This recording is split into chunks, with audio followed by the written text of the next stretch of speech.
NDA ಸರ್ಕಾರ ಬಜೆಟ್ನಲ್ಲಿ ರೈತ ಕಾರ್ಮಿಕರ ಕೂಲಿಕಾರರ ವಿರೋಧಿ ಬಜೆಟ್ ಅಂಥೇಳಿ ಸಾಬೀತುಪಡಿಸಿದೆ. ಕೂಲಿಕಾರರಿಗೆ ಅದರಲ್ಲಿ ಇವತ್ತು ಏನು NREG ಇತ್ತು ಅದರ ಬಜೆಟ್ ಅದನ್ನು ಕೂಡ ಕಡಿತ ಮಾಡಿದ್ದಾರೆ. ಅದು ನಮ್ಮ ದೊಡ್ಡ ಬೇಡಿಕೆ ಇದ್ದಿದ್ದು 200 ದಿನ ಕೆಲಸ ಕೊಡಬೇಕು, 600 ರೂಪಾಯಿ ಕೂಲಿ ಕೊಡಬೇಕಂತ. ಆದರೆ ಸರ್ಕಾರ ಅದನ್ನು ನಿರ್ಲಕ್ಷ್ಯ ಮಾಡಿ ಇವತ್ತು ಅದರಲ್ಲೂ ಕೂಡ ಕಡಿತ ಮಾಡಿದೆ. ಹೋದ ವರ್ಷ ಇದ್ದಂಥ ಬಜೆಟ್ಗಿಂತ ಕಡಿಮೆ ಮಾಡಿದೆ. ಅಲ್ಲದೇ ರೈತರದ್ದು ರಸಗೊಬ್ಬರ, ಕ್ರಿಮಿನಾಶಕ ಇವೆಲ್ಲವೂ ಕೂಡ ಅದರಲ್ಲೂ ಕೂಡ ಕಡಿತ ಮಾಡಿದ್ದಾರೆ ಬಜೆಟ್ನಲ್ಲಿ. ಅಂದ್ರೇನು, ರೈತ ಕಾರ್ಮಿಕರ ಕೂಲಿಕಾರರ ವಿರೋಧಿ ಅಂತೇಳಿ ಸಾಬೀತುಪಡಿಸ್ತಾ ಇದೆ.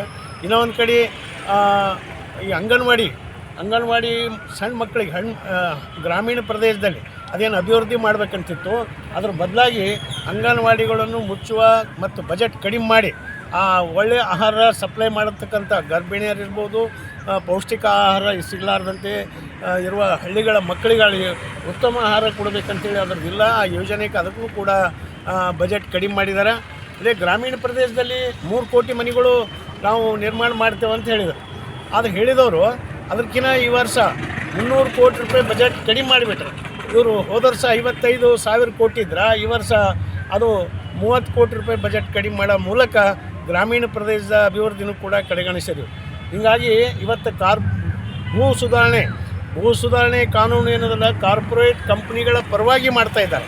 ಇವತ್ತು ಬಡವರಿಗೆಲ್ಲ ಭೂಮಿ ಹಂಚೋ ಬದಲು ಕೃಷಿ ಅಭಿವೃದ್ಧಿ ಮಾಡುವ ಬೇಕಾಗಿ ನಮ್ಮದು ಒತ್ತಾಯ ಏನಂತಂದ್ರೆ, ಕೂಲಿಕಾರನ್ನು ಕೂಡ ಕಲ್ಯಾಣ ಮಂಡಳಿ ತರಬೇಕು. ಕಲ್ಯಾಣ ಮಂಡಳಿ ತಂದು ಕೂಲಿಕಾರರ ದೇಶದಲ್ಲಿ ಅರ್ಧದಷ್ಟಿರುವ ಕೂಲಿಕಾರರ ಬದುಕು ಒಂದು ವೇಳೆ ಉತ್ತಮ ಬಲಪಡಿಸಿದರೆ ಇವತ್ತು ದೇಶಾಭಿವೃದ್ಧಿ ಆಗಕ್ಕೆ ಸಾಧ್ಯ ಅದ.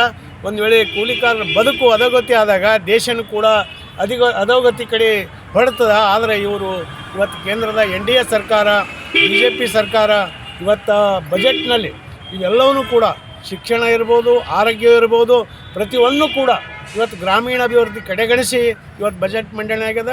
ಈ ಬಜೆಟ್ ಕೂಲಿಕಾರರು, ರೈತರು, ಗ್ರಾಮೀಣ ಅಭಿವೃದ್ಧಿ ಬಜೆಟ್ ಜನಸಾಮಾನ್ಯರಲ್ಲ. ಹೆಸರು ಭೀಮಶೆಟ್ಟಿ ಎಂಪಳ್ಳಿ ಅಂತೇಳಿ ಕೂಲಿಕಾರ ಸಂಘದ ಜಿಲ್ಲಾಧ್ಯಕ್ಷ.